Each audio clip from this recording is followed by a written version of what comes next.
Graeme is a distinguished member of the Academy and a very distinguished social scientist. Many of you will know of his work, and you'll know that he's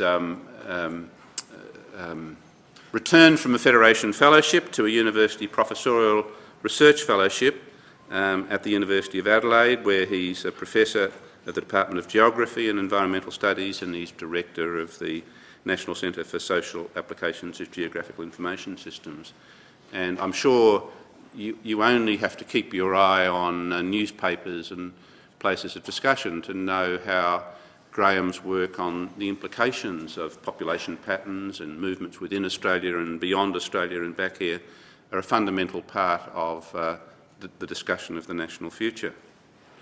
At the end of his lecture, Graeme is going to launch a book edited by Pat Troy, Troubled Waters, Confronting the Water Crisis in Australian Cities, and that book arose out of the involvement of a number of organisations, but the papers, most of the papers, all the papers, Pat, were presented at the annual symposium of the Academy of Social Sciences. So we're delighted to be associated both with the lecture and with the book launch, and now I have great pleasure to invite Graeme to speak to you about population and water, an Australian dilemma. Graeme.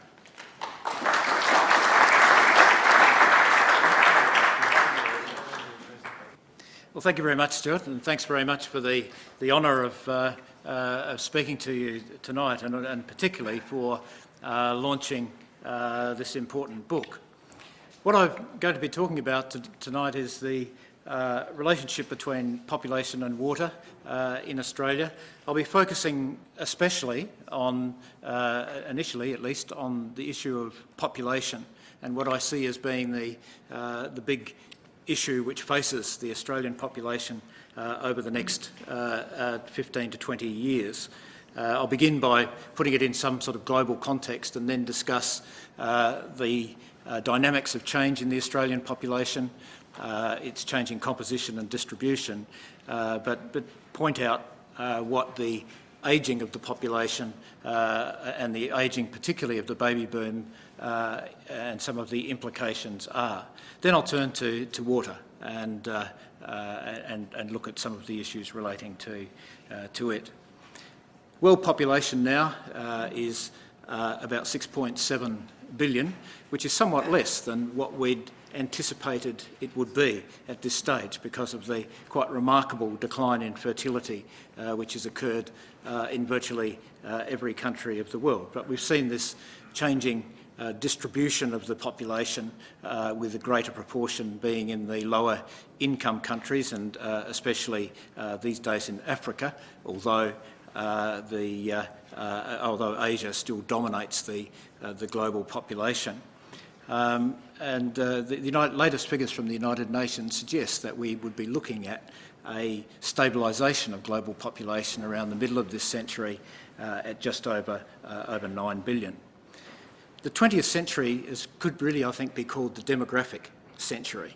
If you look at the world population at 1800, 1900 and 2000, you can see just this massive difference between 1900 and the year 2000 with the growth of the population from less than 2 billion to 6 billion within a single century. If we look at the growth of where the population will grow over the next half century, you can see there that Asia still accounts for the largest amount of growth, although Africa gets close, although it's building on a smaller population. And if we look at the more developed areas, Europe is anticipated to have a decline in population, North America a relatively small growth, as is Oceania. Now, as a demographer, I'm not used to economists in high places saying how important demography is, but over the last couple of years, in places like the OECD, the United Nations, the World Bank, and even in the Australian Treasury, there's been a recognition of the very great significance that population is going to assume over the next couple of decades. in our economy and society. But certainly when you get the chief economist of the OECD suggesting that demography is going to be the most significant factor in the economies of the region over the next few years, it is significant. This graph was published by the World Bank in its 2006 report, and I think it's a very significant one. On the I think it's your left-hand side, is the high-income countries. And what the graph shows, each of those cylinders shows the growth each year in the number of people in the workforce ages. And 2010 assumes a quite considerable significance, not just because it's the beginning of emissions trading, but it is the last year in which the workforce age groups will continue to grow in high-income countries. After that, they will begin to decline. And you can see relatively steeply that there will be a decline each year in the numbers of working-age people.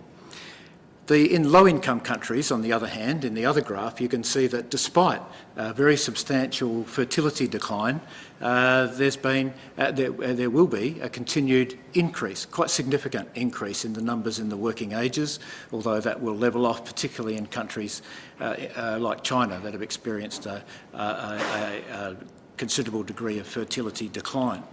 Now, clearly, I'm not a person who goes in for demographic determinism, but international migration is going to be significant when you look at those two graphs in terms of the two diverging trends with respect to workforce. In Australia, if we look at current patterns of population growth rate, for 2006-2007, it was 1.5%. In the latest statistics, it was 1.6% for 2007, which is a very, very high figure by Australian standards for quite a number of decades. We haven't had it at that level, but you can see there it's globally a high figure. We're now growing considerably faster than the whole population of the ESCAP region, the Asia region, quite a bit faster than Indonesia, and certainly faster than most Asian countries, and as you can see there, particularly much faster than the more developed countries as a whole. And if in this graph I've indicated the growth rate of the Australian population over the post-war period, which is in the heavy line. The dotted lines represent the ABS's latest projections. And you can see there's a bit of a discontinuity there, that the ABS has very significantly projected what the population growth rates would actually be. And the ABS is bringing out new projections later this year, which I'm sure are going to have some difference in them. But I want to bring home the fact that we have got a very significantly growing population in Australia at the moment. We'll now look at the demographic processes which are involved in that growth, and I'll deal firstly with mortality, then fertility and migration. The expectation of life at birth is a measure which tells you roughly how many years on average a baby will live born in a particular year if the age-specific patterns of mortality apply throughout their lifetime.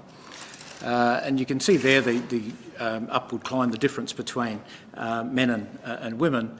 But I think it is significant that in a person like me, a baby boomer, in my lifetime we've added about 12 years of extra life to the average Australian male, even more for women. But the big difference has been the extra years of life which we've added to people aged over 50. What we can see here is that in 1970, a 50-year-old Australian man could expect to live only 2 years longer than a 50-year-old Australian man in 1901. And that was a time when a lot of the thinking about social legislation in Australia was, particularly with respect to the aged, was developed. And no one really anticipated that we would be adding extra years of life to older Australians. But look how it's changed. That 8 years of extra life have been added to 50-year-old Australian men, somewhat less for women. Now, I find these figures striking, but I must say that when I present them to a first-year audience of late teenagers, there is not much excitement at all. But I find myself looking at these figures more closely as the years go by.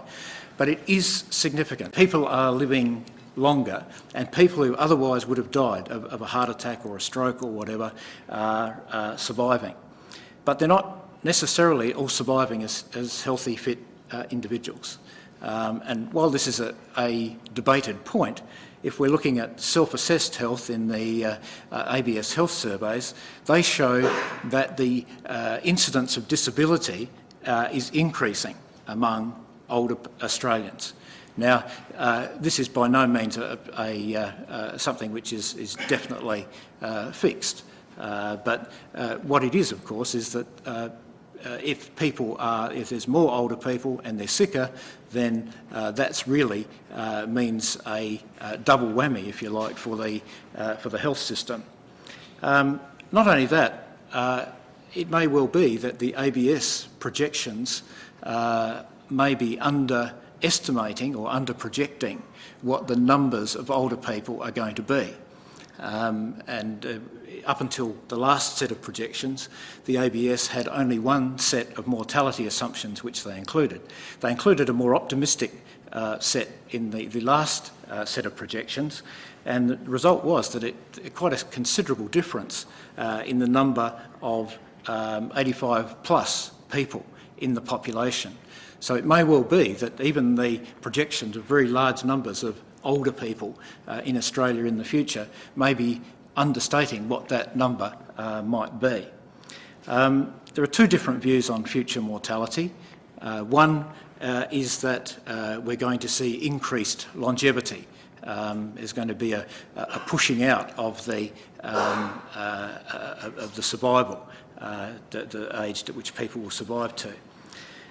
But there's another one coming out recently in America. It's been suggested that obesity may well act to depress the improvement in expectation of life.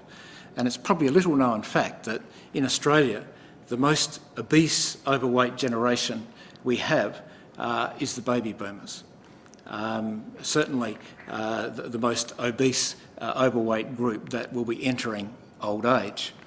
Now this has a lot of implications, because what it could suggest is that unless this is improved, the pressure which baby boomers will place on the health system in the future will be not just through large numbers, but through higher incidence of chronic disease and disability. So I believe quite strongly that while the things which we're doing to fight obesity among children are very, very important, we should also be looking at the baby boomers, because if something's not done in the next 10 years, the implications for the health system are quite considerable. Turning quickly to fertility, the total fertility rate represents the number of babies born on average to women if through their lifetime they conform to the age-specific fertility pattern of a particular year. And you can see there the baby boomers stand out, the increase in fertility up in the mid-1940s, and it was sustained through to 1961, then a significant, very steep drop in fertility, but then a levelling off, slight fall, and then in recent times the small upturn in fertility. That baby boom factor I'm going to return to when we look at age structure, but it was a very sustained period of significantly higher fertility.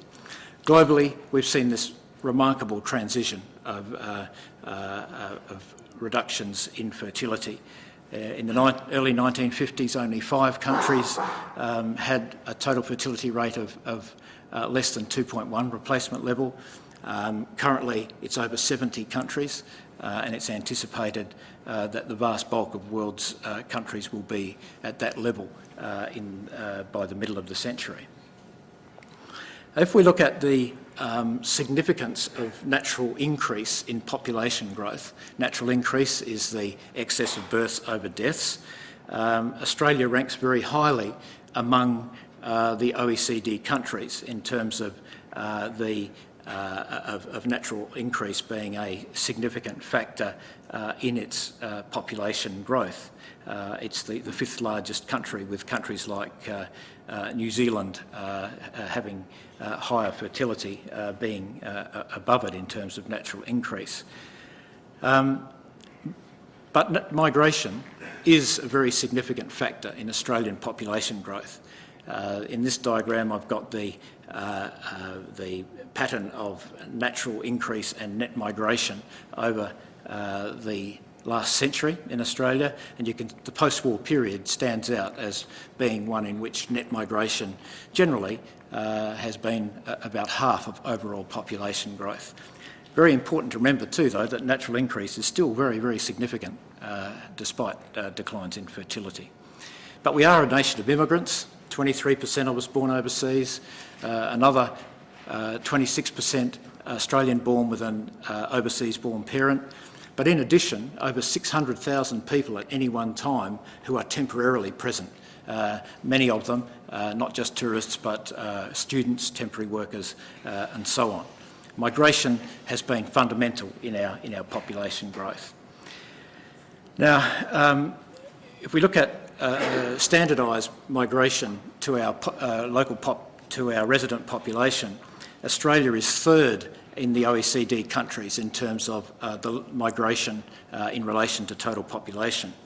You'll notice that New Zealand is first. New Zealand is also first, unfortunately, in the level of out-migration. So the net migration results in very, very little. But in relation to its total population, the immigration to New Zealand now is the highest of all of the OECD countries. I want to move on now to looking at changing composition of the population, having established that we've got these dynamics of fairly substantial growth occurring within the population, with both natural increase remaining to be significant as well as net migration. I want to focus particularly on age structure because to me this is presenting us with the greatest demographic challenge which we have to confront over the next couple of decades. It comes about largely because of that the baby boomer group. You can see them there in the age pyramid where I've indicated people who were born from the mid-40s through to, depending on your definition, sometime in the early 1960s. A very big generation of people coming behind a very small generation. And each time they move into a different stage of the life cycle, they've put pressure on a range of different facilities. I'm a baby boomer, and I can remember going to my primary school for the first time, and the school had only ever had one class of what was then grade 1. But that day, 200 kids turned up to go to school because of that big number of births coming along, and that's been happening all through, putting pressure on universities, putting pressure on the labour market and the housing market and so on. Now, this group of a vast army of baby boomers moving from one area to another. I have a colleague who's in the area of public health who sees us baby boomers moving into this old age group as presenting a very considerable challenge to the health system. But it is very important to appreciate that there's a very significant large number of people coming behind relatively small cohorts. So what we're seeing is very significant growth in the older age groups. What I'm doing in this graph is on the x-axis I've got single ages from 0 up to 85. And what this first graph shows is which ages will experience, above the line is growth, below the line is decline. And so in the period up to 2010, you can see that virtually all of the growth which will occur in the population is in the older age groups. not much good news for universities down there, where you see the very little growth in the age groups of people going into the universities. If we add another 10 years to it, this is what it looks like. So this is what Australia's population growth is going to be over the next 15 years or so. This is the old ABS projections, and they'll change a little bit, but they won't change much. Most of those people in those older age groups are already born, they're already in Australia. But the point I want to make is that while we've got high rates of population growth, that growth is all going to be in the older age groups, not in the younger working age groups. We're going to be, at best, keeping pace and losing small numbers in some working age groups, gaining them in others. But this is a very, very important point to appreciate, that even though we're experiencing growth, it's growth of a particular kind, growth in those older age groups as we get baby boomers coming in to replace very small cohorts of older people. If we were to have no more migration, the population would start to decline in about 2030, but the workforce ages would start to decline in the 2010s, certainly in less than a decade from now. So we are going to be reliant on migration for our workforce to stay the same size or to grow. Currently, migration contributes about 40% of workforce growth, but that's going to reduce within the next 10 years to practically 100%. And this important point about different age groups growing at different paces, and the fact that we aren't going to see much growth at all in the workforce ages at the same time as we're going to see a very substantial growth in the older populations, is our population dilemma, is the population issue which we have to confront. Baby boomers make up over 40% of the workforce, and a very large proportion of them will be retiring over the next 15 years. So they are going to need to be replaced. We're not talking about expanding the workforce, we're talking about replacing those that are actually leaving. By the way, they do tend to be concentrated in particular areas. Academics, for example, are one of the groups that are, I think, second only to farmers in terms of the oldness of their age structure. So these factors are going to be more important in some sectors than in others. In OECD country terms, we're not badly off. Many countries are already experiencing declines of workforce age groups, and certainly most countries in the OECD will be experiencing a decline in their working age population within the next decade if they don't have migration. So just in terms of ageing, just very quickly in terms of the population distribution, because I think that's important from when we look at the whole issue of water. It's one of the most unevenly settled continents in the world, with 76% of the population living on 0.3 of 1% of the land area, and about 75% of the land area having less than 1% of the total population on it.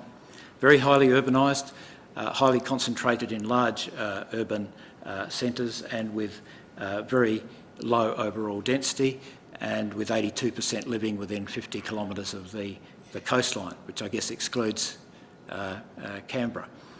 I'm quite interested in population distribution, and about 10 years ago I saw a historical article which produced a diagram of the United States which calculated the centroid of population in the United States.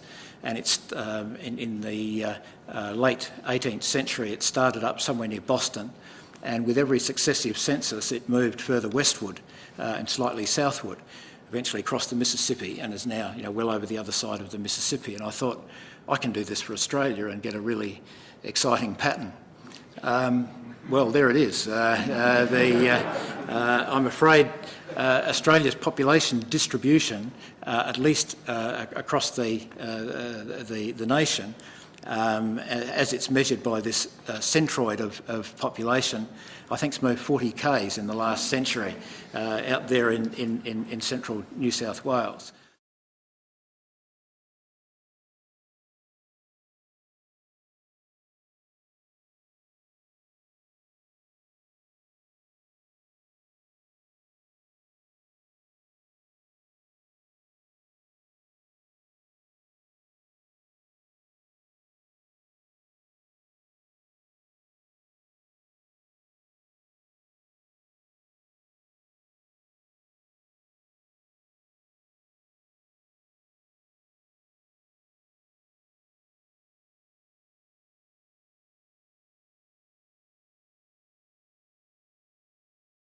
The reality is that the geometry of our population, the structure of population distribution, was basically set probably in the 1860s.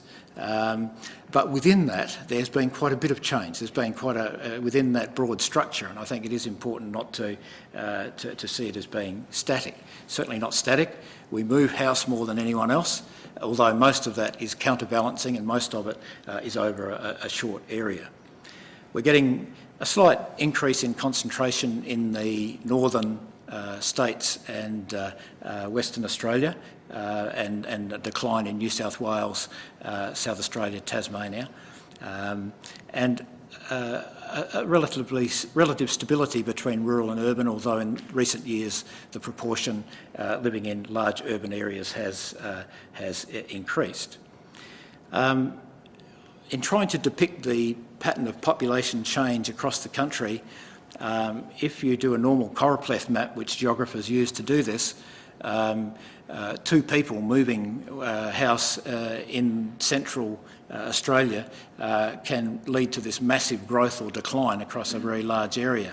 So what I've done here is to take urban localities, and the red localities are ones which are growing and the green ones are ones which are declining. And what I think is pretty clear here is that we're getting two rural Australias. We're getting the coastal areas which are growing, and we're getting, particularly in the wheat sheep belt of southwestern Australia, southeastern Australia and southwestern Australia, a strong pattern of decline. So we're getting that very